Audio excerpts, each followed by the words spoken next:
Hello to all of our prospective Nest parents and our prospective BC parents for the next year. We're really happy that you were able to join us for our Nest open house. Although it is virtual this year, we hope to give you a real snapshot as to what BC provides to all of our students, as well as students in our Nest population. I'm proud to say that we will be entering our fourth year as a Nest school for the 2021-2022 school year. We're really proud of the number of teachers who are trained in Nest strategies, as well as all of the supplemental programs and systems that we have in place for our Nest students. BC has implemented this year a 3D printing program for students, all students, especially those in our Nest program, as well as keeping all strategies consistent across classrooms to make transitions easier. So sit back, relax, and take a glimpse at the snapshot we're going to show you today. In our ASD Nest program, small class size and teacher collaboration allows us to plan engaging, student-centered lessons that incorporate students' interests and meet the needs of all our students. Can't wait to see. Welcome to BC. I'm Ms. Tramontano and I'm a special education and Nest coach. I work as a liaison between the school and families of students in the Nest program. I help facilitate workshops with related service providers to offer support for families.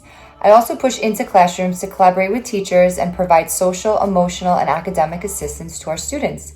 Finally, I can provide optional activities to support student interactions during less structured times in the school day. As a Nest team, we work together to case conference and create, implement, and keep track of strategies or interventions used. Hi, I'm Mr. Campbell. I'm the assistant principal here at BC. I want to welcome you. One of the biggest questions that we get from elementary school families who are coming from Nest programs is, how are middle school Nest programs different than my elementary school program? Which is a great question to ask.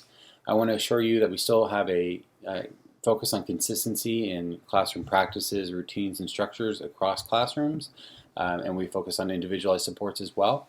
We do that all through our weekly team meetings where we sit down and we talk about students and their progress and what the next steps are. We do that work with families and with students so that we can make sure that each student is supported with whatever their needs are in order to engage with the curriculum and engage socially.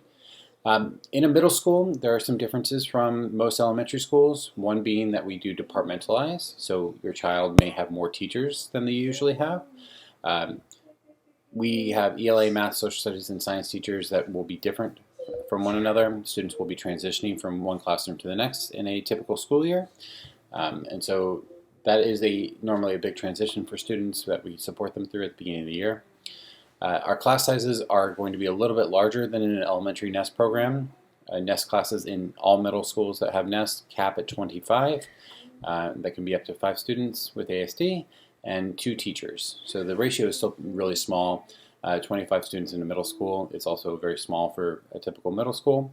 And our classes have actually been a little bit less than 25 the past couple of years. Additionally, SDI support looks a little bit different. It's still run through speech, call it Speech Club. The curriculum is slightly different depending on students' needs and their readiness level at a middle school level. We do customize for students, but the idea is that students have a chance to practice authentically different social skills and then bring it back into the classroom. We're going to tell you a little bit more about the supports. Stay tuned for some of our teachers. Thank you. Hi, my name is Ms. Pangyan. I teach 6th grade math at BC. I also teach one of the Nest courses, and in our Nest math course, we do a lot of engaging activities and hands-on activity, which allows our students to engage in discussion. And we notice that students in our class, they grow tremendously, right? They're able to develop their social skills, their communication skills, and it also helps them learn how to work as a team. Hi, I'm Ms. Groyer. I'm one of the BCSLPs.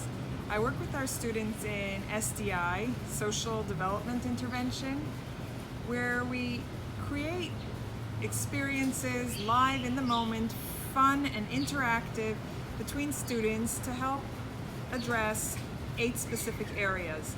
Some of the areas we work on are self-awareness, understanding your needs, understand the perspective of others, how to advocate for your needs, understanding problem-solving skills, appraising a situation, deciding what would be the best response, what would be the outcome of reacting to it in different ways, understanding gray areas, that there might not be bad or good, it might be somewhere in the middle, and having connected experiences with peers and learning to enjoy interacting with others. We have seen a lot of growth within our students who have been part of SDI.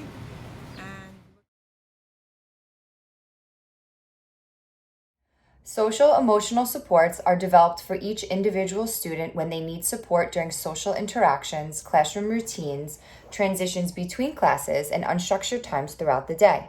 Supports are utilized during class activities when different social challenges may occur.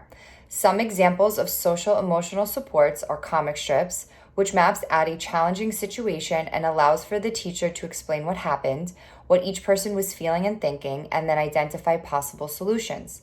Mood scales, mood meters, power cards, and other visual supports can be created to help students become more emotionally aware, guide students to make good choices, prompt students to advocate for their needs, and navigate through different social situations throughout the day. These supports can be created as a team or with an individual student to personalize and include their interests.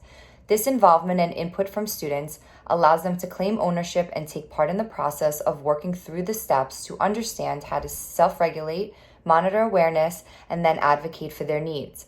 As a NEST team, we work together to create a supportive learning environment by implementing many individualized systems of support for our students. Each day when you come to my class, you will be expected to follow the simple structure of writing down the day's learning target in your ELA notebook and addressing the opening activity posted at the front of the room as we prepare for instruction.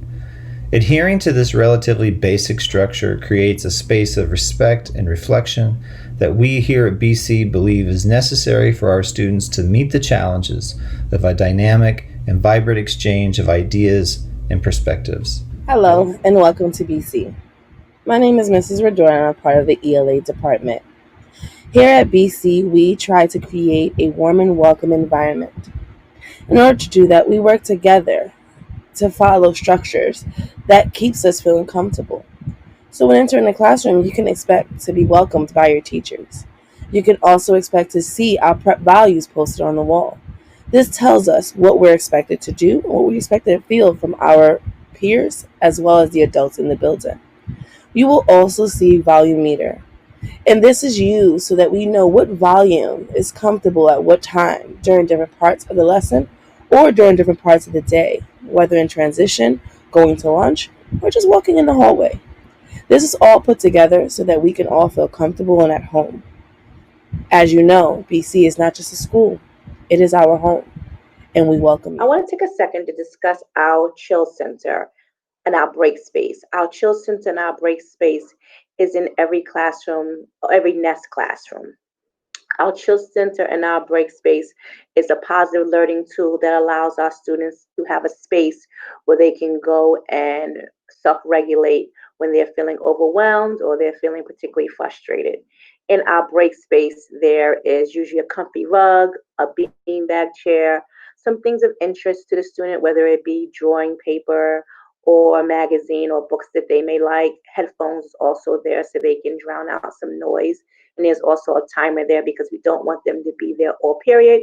We just want them to be able to take a break for a moment to reset and refocus and then get back to the classroom task schedule.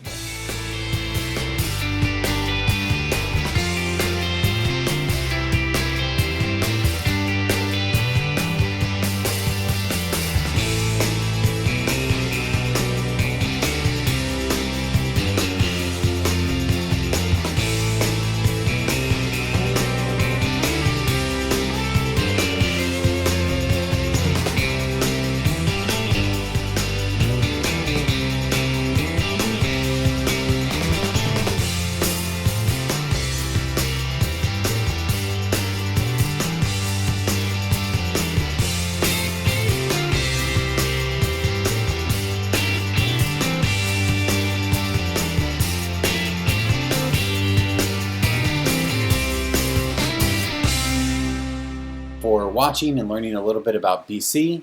We love our NEST students and our NEST families, and we're honored to be a part of the ASD NEST program. We've all grown as educators over our past 3 years as part of this program, and we look forward to the work to come. Please stay tuned. If you have any questions, we're happy to answer them. If you think of something later, please do reach out and ask. Thank you and be well.